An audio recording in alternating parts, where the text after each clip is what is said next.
"What is it now, Peter?"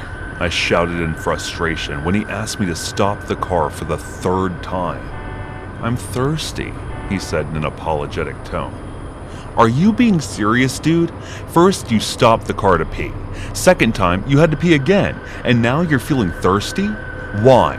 So you can stop for the fourth time to pee again? At this rate, we are never going to make it to Marcus's wedding," I scolded him in frustration. "This is the last time, dude, I promise," Peter requested. "Fine, I'll stop if we see any store open at this hour," I sighed and said. After that, I focused my attention on the road while Peter's eyes were looking for a store. That was when we sighted a 7-Eleven on the side of the road. The signboard looked a bit old and rusty, but the store looked in top condition. I was also getting thirsty, so I decided to listen to him and park the car in the front parking area of the store. As we were getting out of the car, the door got stuck for some reason. We tried for a few minutes. It wasn't opening. "I think even our car is tired from stopping so much. Should we continue driving now?" I said in a sarcastic voice. "Okay, but let's just try one last time. If the door still doesn't open, then we will continue driving," Peter said. I took his advice and gave it another try, and the door opened. We got out of the car and started walking toward the entry gate of 7-Eleven, and that was when the light on the signboard started to fluctuate. I know what you guys may be thinking, but no, we did not think that it was something haunted. Instead, we thought that they should change this old junk. As we walked inside, we saw a gorgeous woman at the cash counter turning her face toward us and saying welcome in her soft voice. I admired her beauty for a minute or so, but then I walked ahead to grab the drinks. And as I was grabbing the drinks, I thought that I should buy edibles as well, because you never know when Peter asked me for the fourth stop. After that, he might feel hungry. So I just went ahead and grabbed some cookies and chips for us, and then walked toward the cash counter. I was not surprised to see that Peter was giving it his all with flirting with this girl, but she wasn't giving him a response and was completely focused on staring at a blue pen that was lying around at the counter. It felt a bit weird to me, but I think Peter wasn't going to budge from there because of any reason. I went ahead and she started billing the products. That was when some weird bad smell hit my nose, and I looked around to see if something was spoiled over there, but everything looked fresh and clean to me. I looked over at Peter and the girl, but they did not seem bothered by it, so I thought that it must be my imagination. After the billing was done, I made my payment and started to walk out of the door, but Peter was still standing there trying to talk to her. "Dude, are you coming or should I just leave you behind?" I said in frustration, because the longer we stayed here, the later we would be at the wedding and Marcus would kill us. Peter looked at me and silently walked closer. I thought he was going to leave with me, but then he said, "Can't you be a little late for your best friend? Don't you know how long it's been since I had sex? Please, a little help here. Just wait for a few minutes, and if she does not respond, then I will leave with you." I had no other choice because I could not leave this shit of a person behind, so I said fine and stood there waiting. 15 minutes passed, but the girl did not give him any response, so I had to drag him out of the place. I could still smell that stench that was just getting stronger, but I still left the place. We drove out of the place and Peter's face was still down, as if I'd just made him drink poison or something. "Sam, pass me the drink. By the way, did you smell something bad there?" Peter finally spoke after 10 minutes of silence, which was the longest he had stayed silent till now. "Yeah, I also smelled it. It was like something was spoiled in there," I replied while taking out the drink from the carry bag and handing it to him. The drink felt warm by touch. Felt a bit weird. But then I thought it must be because of the time that had passed since we bought the drinks. "You're right, but everything looked fresh and fine to me." He tried to open the can, but it broke, and I turned my head only to see that it was rust and that bad smell had spread throughout the car. "Ugh, what the hell is that?" What did you grab from there when I was distracted, Sam? Peter said while making a disgusted and freaked out face. No, when I picked them up they were just fine. Wait a sec, let me check the other packages. I immediately picked up the bag and saw that it was also in very bad condition, which I instantly threw outside the car window. I was panicking inside, but I told Peter that I may not have noticed it. I know he was freaked out too, but we both acted calm and continued driving in complete silence. After attending the wedding, when we were coming back and passing through the same place in the middle of the day, we noticed 7-Eleven wasn't there. Instead, there was a burned building. I stopped the car and asked around about that. The people who used to live here told us that there used to be a 7-Eleven here about 6 months ago, but a fire broke out and it burned. During the fire, a cashier girl who used to work there got stuck and she died there. She told us that the girl was extremely beautiful. Peter and I looked at each other.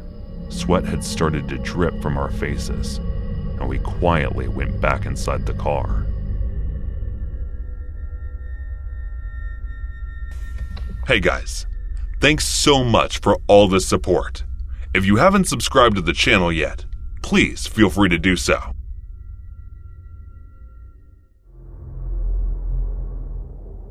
In the late summer of 2013, I landed a position as a trainee at the best motorcycle paint shop in all of North Carolina. Ever since I was around 10 years old, I was obsessed with that show, American Choppers. My older brother was into the mechanical side of things, but to me, the coolest part of the whole process was the paint job, turning these already awesome machines into something that looked like straight-up fantasy. I was living with my parents in Martinsville, Virginia, when I found out that Gleamer's Motorcycle Painting in Charlotte, North Carolina, was advertising what was basically an intern position. For a couple of bucks an hour, I'll help keep the place clean and run smoothly, while learning the tricks of the trade in the process. Then, after about a year when I was all trained up, I'd be offered a full-time and fully paid position. I called the guy and practically begged him for the job. Told him I'd work harder and smarter than anyone else, twice as hard even. I was dropping the names of renowned bike painters who I thought the best manufacturers were, anything I thought might impress the guy. In the end, he only had one question for me. Harleys or sports bikes? I told him Harleys. He told me, "You're hired." 2 weeks later, I make my first drive to Charlotte at 6:30 in the morning. Most I'd ever driven before that was to and from Martinsville Taco Bell, and there I was making this 2-hour trip at the crack of dawn. Luckily, the trip down there went pretty smooth, and apart from the bathroom break that I took around mile 60, it was a straight shot to Charlotte down the I-85 south. But that first day really took it out of me. It wasn't some Marine Corps boot camp or nothing, but the owner and veteran painters definitely wanted to see what I was made of. The point is, I was dead tired by the time I had to drive back. So as you can probably guess, the journey home wasn't nearly as smooth as the drive out there. When I started seeing signs of Mocksville, North Carolina, I realized I must have made a wrong turn back around Salisbury. No big deal, I could just readjust with maybe only a half-hour extra on my journey, and besides that, I was looking to stop somewhere to pick up some food, as there's no way I could wait for the plate my mom had promised to save for me. I get to a place called Clemens, and I start seeing signs for the highway. There was a Cracker Barrel, a Krispy Kreme, a Biscuitville. Oh man, it was like junk food heaven down there. So I pull off, get a fried pork chop biscuit, then started up my journey again. Only by this point, I'm hopelessly lost. My phone is out of battery, and I'm so tired I can't even read the road map that I'm forced to be using now sitting on my passenger seat without fear of causing an accident. So, on account of good old Southern hospitality, I decided to stop to ask someone for directions. But of all the houses to pull up outside, I pulled up outside 2947 Nob Hill Drive. And little do I know, I'm about to have a brush with death where Satan himself has his finger on the trigger. Y'all think I'm exaggerating with that, right? Ain't no such thing as the devil. But in North Carolina, the devil was just as real as I am surely breathing, and his name was Pazuzu. First thing I noticed about this house is that there were these two punk girls sat outside on the front lawn. They were both real cute, sitting there, smoking cigarettes, so I figured, who better to ask? I could start a little conversation, maybe drop that I painted motorcycles for a living, see if I could get a phone number or two. Turns out neither girl was actually from Clemens. They'd come all the way down from Ohio to hang out for a while. That struck me as kind of weird, driving like 7 or 8 hours just to hang out, but still, I just carried on asking if anyone could point me in the direction of the highway.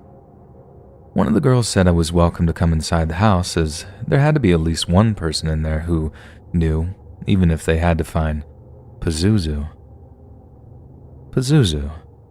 I'd never heard that word in my life before that day, and honestly it sounded more like something you'd call a cat than a person.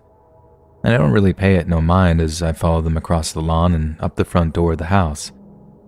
The second thing that strikes me is all the creepy looking decorations on the front door. It was like a Halloween skull in there, weird quotes from movies or books, and a bumper sticker that said, "Evil will triumph." It looked like the front door to Hell's frat house, like a total punk rock crash pad, and at first, let me tell you, I was about it. I mean, I was a little taken aback by the historical German memorabilia, if you get my drift, on the ceiling as I walked inside, but there was all kinds of nonsense that was all over the walls, all sorts of weird symbols, stuff in crazy writing that sort of looked Arabic, I guess you could say. And look at it this way, I knew whoever had drawn it just wanted to be shocking or edgy. It's not like they were a house full of Nazis or whatever, because that's what I mean about the crash pad thing. The place was filthy and it stunk to high heaven, but as long as I could just get directions and then get out of there, I didn't pay the stink no mind, so I carried on through the house. This place was just a sensory overload, because not only does it reek and the decoration is practically schizophrenic, but I can barely hear myself think over the black metal they had blasting. As I walk into the TV room, there's a bunch more people hanging out, smoking and drinking, pentagrams everywhere, all kind of messed up pictures on the wall. One was this really nice framed picture of what looked like a body at a crime scene. Another thing I noticed was a big tank with red lights, like an empty fish tank, and the thing has like a bunch of huge tarantulas in it. That was actually kind of dope now that you mention it. But that's about as good as it got, because the next thing I know, as I'm following these two girls deeper and deeper into the house, the bad smell goes from, "Dude, you need to clean up," to, "Did something die in here?" The two girls then lead me into the kitchen and through another room with yet another animal habitat in it. Only this time, instead of spiders, the tank was full of snakes. I say full, there were maybe only 4 or 5 in there of varying sizes, but dude, I ain't never seen anyone keep no snake as a freaking pet. Where I'm from, that'd be considered downright satanic, and definitely weird. But not only does this house have a tank full of them, but some random dude is sitting on a table with one of them right there in front of him. The girls start talking to this guy, and when he turns, I can see he's in a not-so-fit state to be talking to anyone. His pupils were like little holes in the snow, like this guy was as high as a freaking kite. They called him by a name that I won't even try and repeat here, obviously a nickname, but the thing was just a combo of practically every top-tier curse word you can think of. But this guy was just out of it. And since he was one of the locals that could have helped me, we had to look elsewhere. But just before we left the room, I peered around the guy to see what he had in front of him. Now I can recognize heroin and all the works when I see him. Needle, spoon, all that stuff. But this guy had a little knife there, a small brass cup, and I realize the snake isn't moving.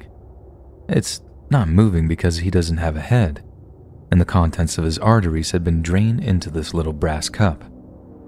This guy was doing heroin while drinking snake blood. And that's about the time I realized this wasn't just some party house. Much creepier stuff entirely was going on in there. So right as I'm shouting, "I think I'm just gonna try my luck on the road," over the music, the two girls are like, "Nah, we'll get your directions, but we're gonna have to go see Pazuzu. I respond, who's Pazuzu? And in response, one of the girls just laughs. Not like in a, that's a dumb question kind of way, but more like, oh, you're not gonna like it when you find out kind of way. So instantly, I have this knot of apprehension in my gut that's telling me to run away from that house and never, ever look back. But another factor at work was pure curiosity. I'd never seen anything like that house in my entire life. It was surreal in the extreme, the kind of place you'd never believe existed until you actually were in it. Put it this way, you'd think the idea of a corridor would be to allow free movement around a building. But no, in this house, the corridors were like the collective trash can. Me and the girls were literally clambering over freaking broken furniture, old fast food bags, all kinds of nonsense, just to make it to one of the house's bedrooms. One of the doors, I think it led to the bathroom, was literally covered in writing that started off like, if you're reading this, this warning is for you. It went on to say all this stuff about wasting your life, being stuck with an empty life somewhere reading graffiti on a bathroom door, instead of doing anything more fulfilling. I was half lost in it when one of the girls was like, hey kid, you want your directions or no? And since I wanted nothing more than to be out of there by that point, I was almost gagging from the smell. I wasted no time in following. As it turned out, the room this Pazuzu character was in was only accessible by passing the entrance to the basement. As I'm scrambling over some of the hallway debris right next to the basement entrance, this wave of rotten stench just overwhelms my nostrils, and I find myself actually retching from it. And not like a quiet little gag that I can at least attempt to hide. I'm talking like a loud, puke, screaming kind of deal. The girls just burst out laughing, telling me to man the F up because it's only cat litter or something.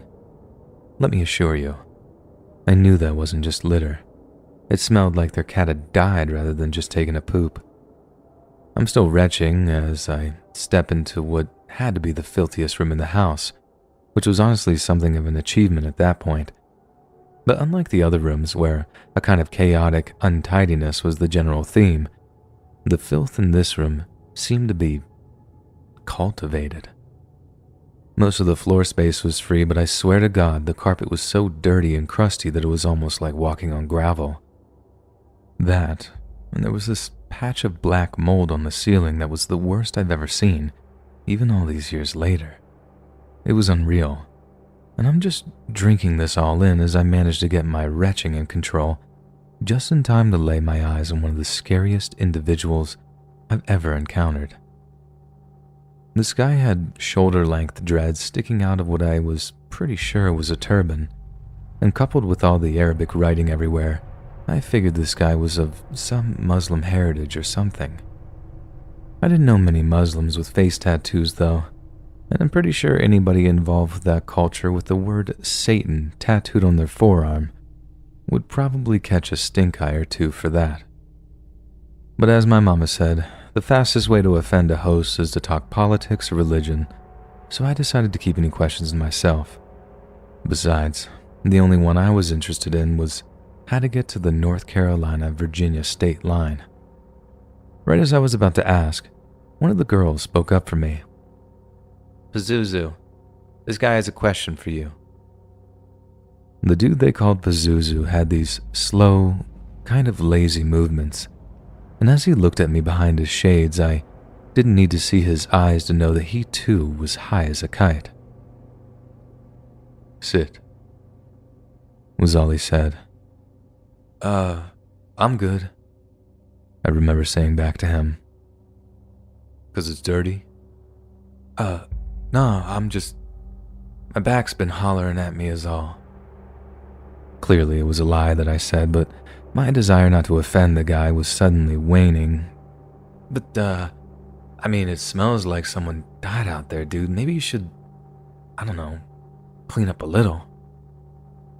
This prompted yet more laughter from Pazuzu, the girls lounging around the room as well as the pair I'd followed. but the joke is completely lost on me. Like I'm a kid who just said the dumbest thing ever but doesn't realize it yet. Oh. That. Right. The Pazuzu guy said. Don't pay it no mind. There are just the bodies in the basement. More laughter now. The girls are laughing like it's the funniest thing they'd ever heard. Then, the Pazuzu guy spoke again. You know how cleanliness is next to godliness, right? Well, filth is the path to demonhood. All this rot. All this decay. Right then he takes this big sniff of air like it was pure air freshener he was smelling.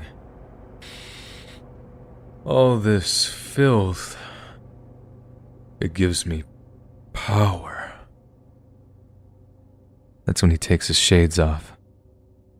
And I swear to God, the scariest thing about this guy was his eyes. Even in the low light, I could see that they were pale, like a blue-gray kind of color.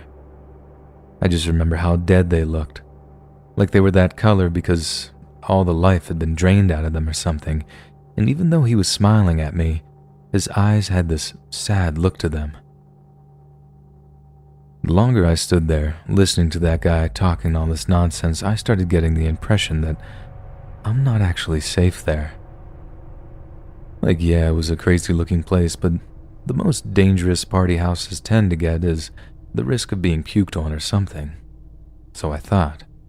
I mean, I've been to party houses before, but I'd never gotten this overwhelming impression that my life was in danger, and not just from picking up a disease from all the gross stuff around the house. Actually, dude, I was hoping I could get some directions back to the highway. My phone died and He cut me off with, You should stay. I think we can use you for something. Use me? Use me? Hearing those words made me freeze up for a moment. The girls around us started nodding and agreeing and stuff, and by this point I can actually feel the adrenaline kicking in. And that's because I just noticed the .22 rimfire that was leaning on the back of the couch him and his girls were sitting on. Nah, I'm good. I got work in the morning. I'm already backing up while I'm saying this. In fact, it's getting pretty late as it is. I should probably get going. Thanks anyway, though, and, cool house. When I turned, I half expected to see one of the girls blocking the doorway like it was some horror movie or something. But thank God it was clear. So I mount the trash pile in the corridor and start heading back towards the front door. Don't you want directions, kid? Even over the blaring music, I could hear one of the girls coming after me.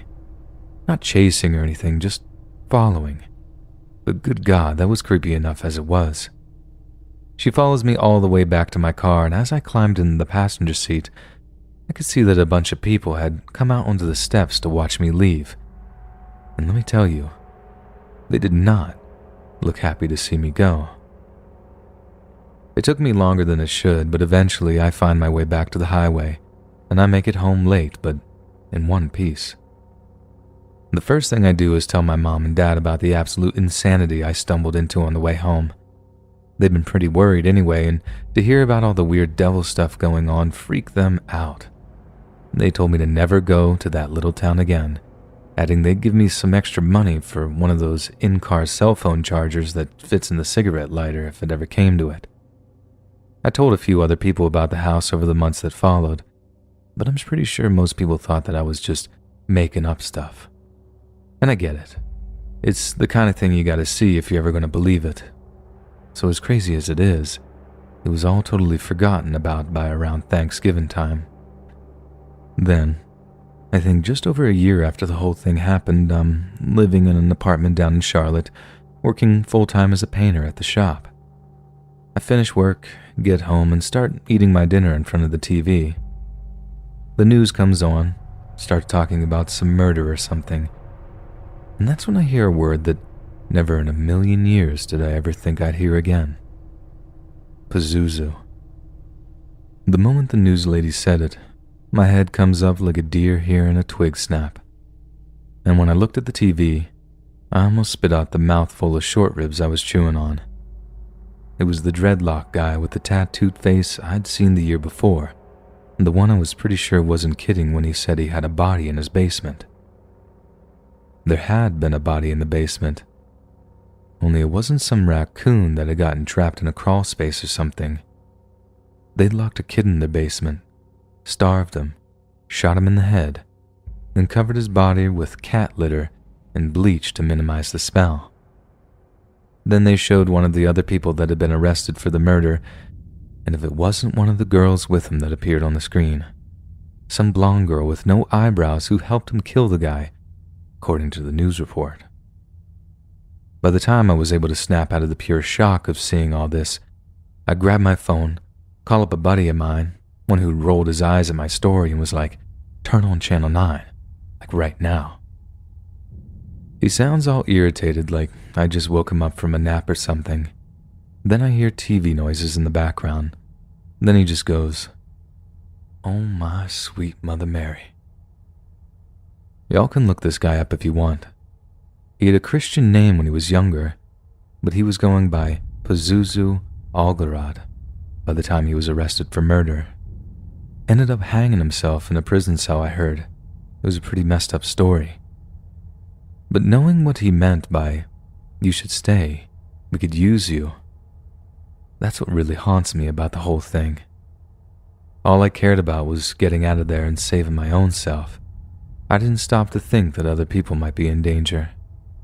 It just seemed like he was crying out for attention, what with all those face tattoos and stuff, but to think he was actually capable of murder. Sometimes I find myself just counting my blessings and thanking God I didn't end up in that basement, covered in cat litter and bleach.